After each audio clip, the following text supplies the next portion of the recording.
So what is going on, Spider-Man Ps4 fans? It's your boy Amaziah here, and today I'm going to be talking about the latest update from Game Informer. Now, I know I'm a little bit late. I'm always a little bit late. But of course, I try to bring you guys my clear and concise thoughts about the information that we get. So today's topic, or today's information, doesn't go too in-depth like other information that we've had, but it does tell us about the world and why the world feels like a character, and why Brian Intihar said that he damn sure feels like the world itself is a character that you can interact with. And obviously, the things that are going to be stated within this video should give you guys the same impression that I feel, that this world will probably be, once again, another element within Spider-Man Ps4 that just topples over every other Spider-Man game, hell, probably even every other superhero game, period. So, within the world, there are going to be characters, obviously, that you know about, the non-player characters that come up to you and they interact with you. Well, there's other things that they do as well, such as interacting with each other. They also, of course, commit crimes towards each other, so they will be like petty robberies and stuff like that. There's also, of course, the ability to go up to people and take selfies, or, they will discuss certain things with you, and you can do things like shoot the finger guns at them and stuff like that, or talk back to them. I'm pretty sure they will have like some type of automated response for Spider-Man to say, like multiple different ones for him to say to people, and of course they'll come up to you, talk, and then Spider-Man will respond in some kind of way, or you can actually interact with them yourself through doing something like one of those little gestures towards them. But other than that, of course, if you remember when I very first started talking about Spider-Man Ps4 with the new information that we're getting from Game Informer, I mentioned how one of the dudes actually saw a house party, and he went into that house party, and some people were just over there, some people were just having fun. So different things will happen. People will get together, they will have functions and stuff like that.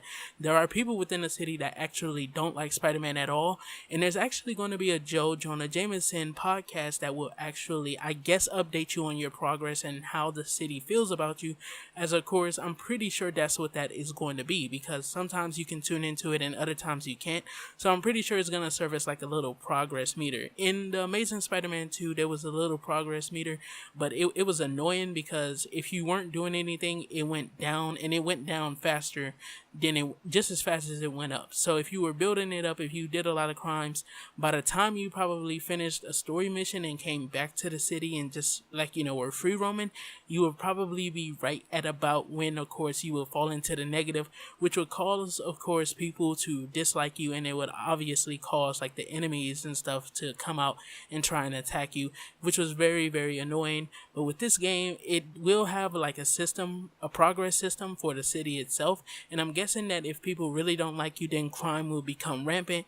If people really do like you, then crime will kind of descend. So I'm guessing that that's what it's also going to be, a way for you to kind of level out, of course, how many crimes happen within your play sessions and stuff like that. If you do interact with the city a lot, the villains will know, or the bad guys will know, well, Spider-Man has been doing his job lately, so obviously let me try not to get in any type of situation to where he'll come down and kick my ass. So I'm guessing that that's how that's going to work. They also showcase to us like the little icons for the different side missions that we'll have. So one of the main ones they showed off is the ones with Harry, and if you remember, he has the ones with like the little research labs.